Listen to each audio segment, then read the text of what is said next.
that has had zero fertilizer put on it in the calendar year of 2025. Hi again, everybody. Welcome back to the Comstock Channel. I'm Marlin Bohling with you. It's so nice to have you with us as we talk about all things ag related. And I've got a treat for you today. Today, we're going to go out east. And we're actually going to go to the MidAtlantic region. I have Ben Hushon with me. He is with the mill in Whitehall, Maryland. Ben and I have kind of talked together off and on air for years now.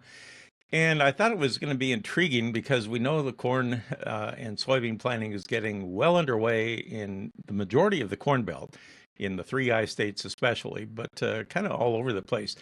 One thing that I think often gets overlooked is what's going on in the eastern part of the Corn Belt, and you can't get any further eastern in the Corn Belt than right by the Atlantic coast, which is where Ben is standing out in his field right now. And Ben, it's a joy to get to see you and talk with you once again. It's been a little while. We talked last year about this time, about how things were going.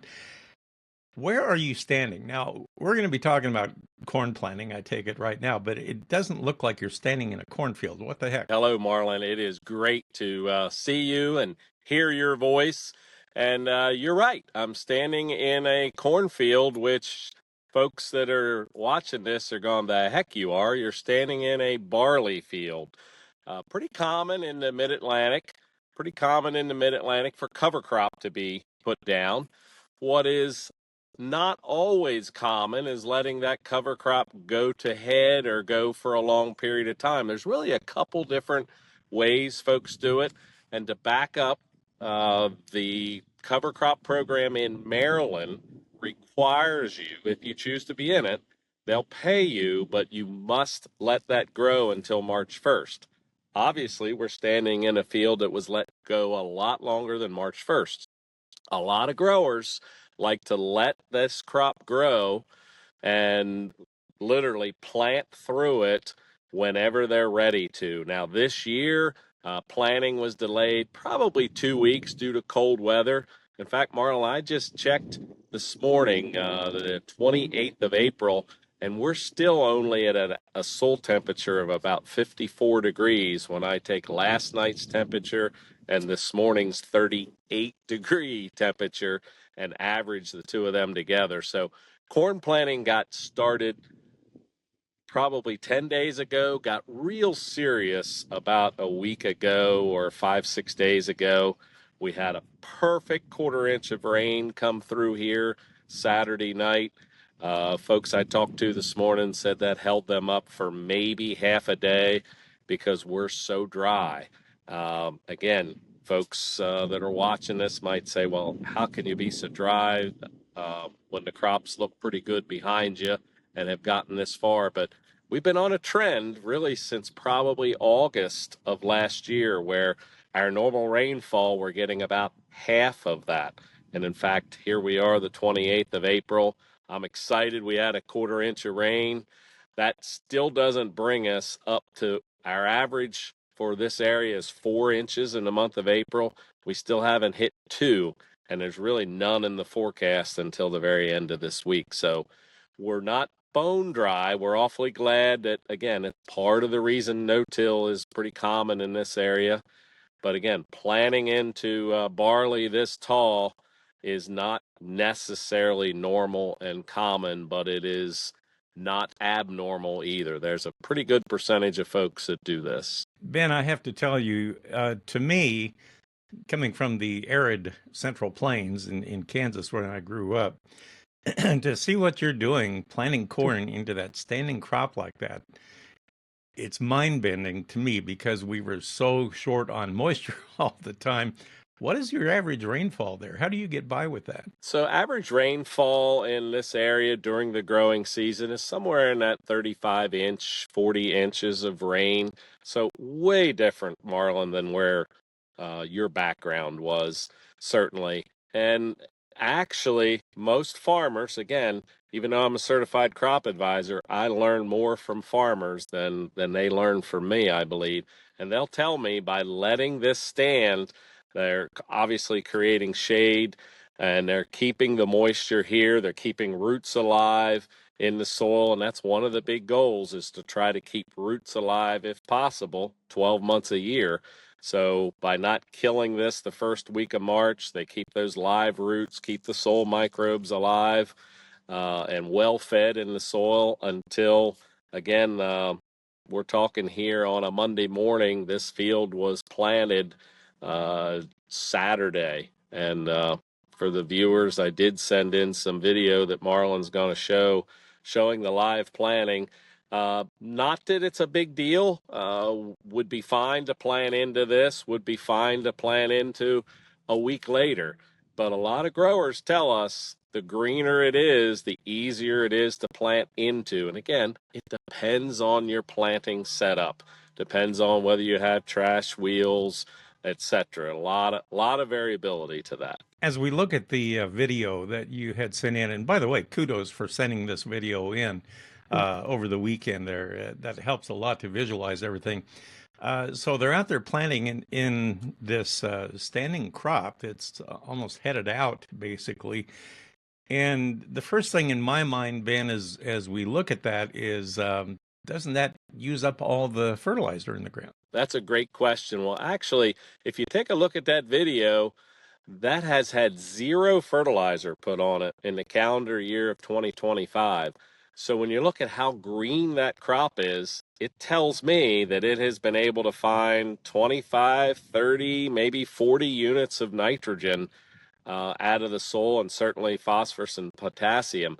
And again, going back to the beginning of the conversation, the big push in this mid-Atlantic for cover crops was to capture at the end of the year, as soon as the corn and soybeans are harvested. In this case, this was planted, drilled in, and as soon as you can after harvest, get it in the ground and get live roots gone to capture any leftover nutrients that could potentially get into the nearby streams, rivers, and then ultimately into the Chesapeake Bay.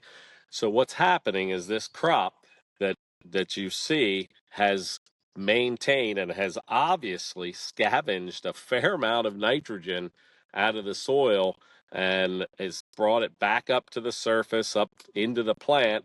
And as this plant breaks down, some will argue, again, planted into corn, and we would expect corn in our area to be about knee-high the 4th of June, unlike the old tale, 4th of July. In our community, 4th of June, this corn should be knee-high, tasseling approximately July the 4th in a typical summer. So somewhere in that time frame, in that June, late June to late July period, this, if you come back in here and took a picture at the end of July, you would find it really hard to find any of this barley straw laying on the ground because it has broke down and released the nutrients back into the soil for this year's corn crop. You know, I think a lot of the people in our audience, Ben, would be amazed that, if they think about the mid-Atlantic farming practices out there, it's just kind of like it gets overlooked when it comes to corn production. Between Maryland and Virginia, you guys can really crank out some yields out there. The fields may not be that big, but man, you can produce out there. We can, and again, we certainly are humbled by some of the yields that we hear from folks in the Midwest, but it's very common. Like the farm I'm standing on, farm average over 210.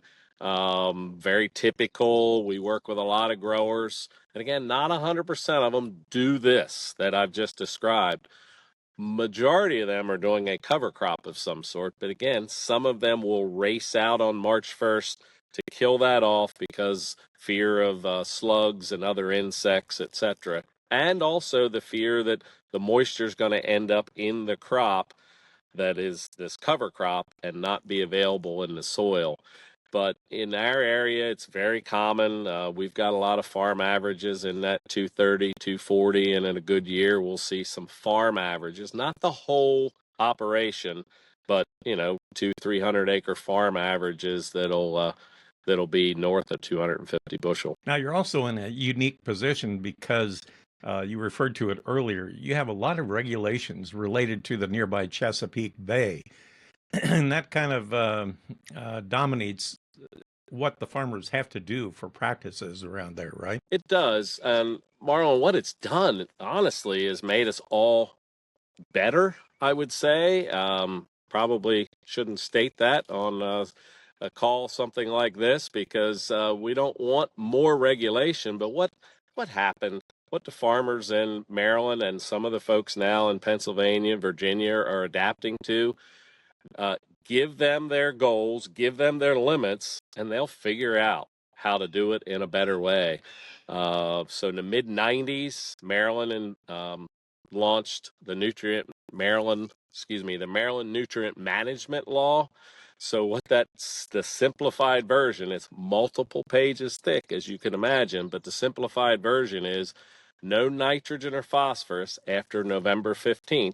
So think about your dairy, think about your livestock producers. They've all had to build manure storage, etc. So from November 15th till March 1st, zero nitrogen, zero phosphorus application. So what it's caused us to do is change machinery, change equipment. I mean, again, we just talked about manure storage for those folks. Again, think about all the folks in the East. Biosolids are a big deal. It's very common beginning in December, January to start seeing piles of chicken manure getting stored out in fields, especially from nearby Pennsylvania where the poultry industry is so strong. Certainly not going to store hog or dairy manure out in the corner of a field, but it's generally a dry product. They'll store it out in the field and just literally have those tractors idling on February 28th, waiting for that March 1st clock to tick so they can start spreading their manure. Really, and it's caused us to really focus in as an industry on, is there value to nitrogen stabilization in season? Is there value to split applying a nitrogen after the manure, whether you have manure or not? And it really caused us over the last 25 years to step back. It's almost 30 years now. Step back and evaluate every application of nitrogen and phosphorus we have and try to find out better ways to maximize what we are allowed to put on. There's also ceilings. I won't get into those numbers, but if you were a long time dairy, poultry, hog producer, there's a chance you're not allowed to put any phosphorus on your operation for many, many years. Again, all based off a soil test. So it's really caused us all, I think, to do a lot better job of managing our assets, be that the manure or be that commercial fertilizer that's purchased. Now, the agronomy in that area is pretty diversified from what I understand. What are your primary crops there? So for our operation, it's corn, soybeans, and then small grain, which would be wheat and barley. You really got to look hard to find oats. There's still livestock, especially as you climb up into York County, Pennsylvania. There's still some dairy and also in Maryland. So you will still find some occasional alfalfa fields, and then a fair amount of grass hay. If you Google Earth Whitehall, Maryland, you're going to see a lot of residences between us and Baltimore, and many of them are 10, 20, 30 acre operations that have either a few beef cattle on or a bunch of horses, generally for pleasure, but also support the racehorse industry. So the grain farmers, have learned to grow 50 to 100 acres of Timothy or orchard grass based hay, which is a nice cash stipend in the middle of the summer supplying to these horse operations. Now, I'm curious, the corn and soybeans that you grow there, what do you do with them? When I lived in North Carolina, it was a net importing state because they fed more than what they could produce. What about where you are in Maryland and Pennsylvania? So we tend to look at it more regionally than, as you just said, rather than just talking about Maryland. We kind of refer to Maryland, Pennsylvania together from that standpoint, and we are also a net importer to feed the hogs and chickens in this area. And again, so what that does for us is many times that gives us a positive basis So we'll see 20, 40, 60 cents over the Chicago board, depending on the time of year. Um, I don't want everybody in the Midwest rushing east to buy a farm because you're going to get all this positive basis. One of the things that they have to remember is we're also working around unbelievable amount of consumers who are driving their vehicles. So for us, very common 20, 30 acre, actually 20-acre field size would be a little higher than average. So an awful lot of, for folks in the spraying business or fertilizer business, an awful lot of folding booms, unfolding booms. Think about that with your 12 row, 24. There's even a 36 row corn planter in our community. When they get down the road and meet a bunch of folks headed towards Baltimore or Philly to work, um, it there's an awful lot of waving that goes on this time of year, Marlin, and it's not always with a smile as these folks are trying to get back and forth to work, and our farmers are trying to work around the community. And the other thing to keep in mind is, look behind me. There's this field has wood on its a patch of woods on its edge, and that's normal. When we look at a farm, we'll look at a 200-acre farm that somebody wants us to apply fertilizer to. I can tell you it's only one or two fields typically that do not have woods as part of the border. And again, what hides in woods? Deer.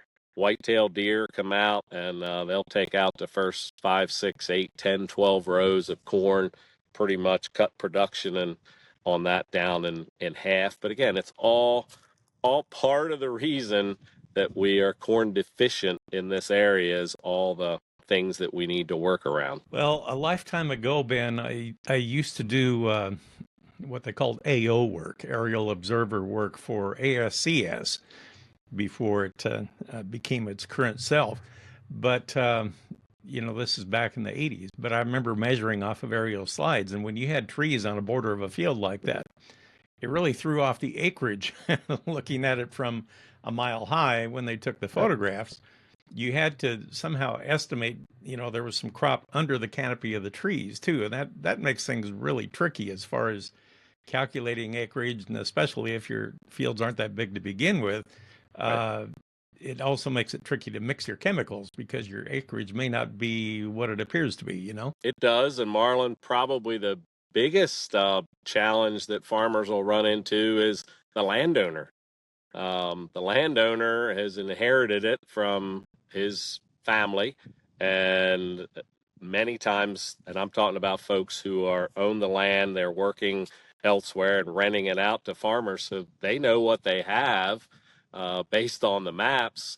But as these woods creep out, farmers are losing some farm ground, and of course, many of them don't want you to come along and cut the trees back like you need to. So there's plenty of communication on.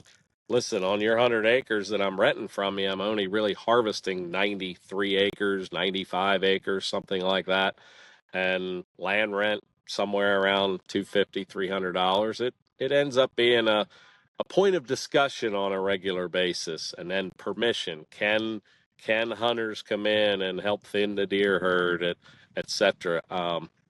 I remember this statistic from last fall in Pennsylvania. There are more deer, and I don't remember the number. There's more deer killed on the road by automobiles and trucks than there is any other state in the United States. So being just a few miles south of that line in Maryland, you can assure you the deer don't stop at the state line. They have that same high pressure down there. We talked about the corn. What kind of progress are you showing on your wheat crop? How far along is it right now? So, a friend of mine down on the eastern shore of Maryland, who's generally about 2 weeks ahead of us, told me this time last week they were seeing flag leaf. So, we are not seeing the flag leaf yet on our wheat. We are seeing heads come out, as you can see, maybe behind me in barley. There's actually a niche market for malting barley in our community, and we're putting on some products tomorrow to help prevent head scab in barley. So the wheat is coming along. I think we're probably a week away from flag leaf. At this point, we're probably 25% done planting corn, which is pretty amazing since we started at least 10 days late. And Marlin, the newest thing in our community the last 4 or 5 years is planting soybeans even before corn. We have some folks that are done planting beans, and that's pretty intriguing because, again, we were at about 42 degrees this morning. Everybody wonders. I mean, in our community, pretty much Mother's Day is when you can be very comfortable that you're not going to have any more frost. And it's several days between now and Mother's Day. But again, what we're seeing is plant beans early to improve yield. Corn, not quite as big a rush as we used to think, depending again on how many acres you're trying to get done and how many weeks it takes you to plant on your operation. Wow, fascinating stuff. Ben, thanks again for taking that video and sending that along for us and talking with us directly from the field to let us take a look at what things look like there right now and how things are going. Gosh, fingers crossed that you guys can have a great growing season out there. And if you don't mind, I might check in a little later on this year too and get an update at that time. We would be excited to share with you what happens in agriculture in the Mid-Atlantic, I can assure you. All right. Well, thank you for the help. Ben Hushon of The Mill, and that's an ag supply company, agronomic supply company in Whitehall, Maryland.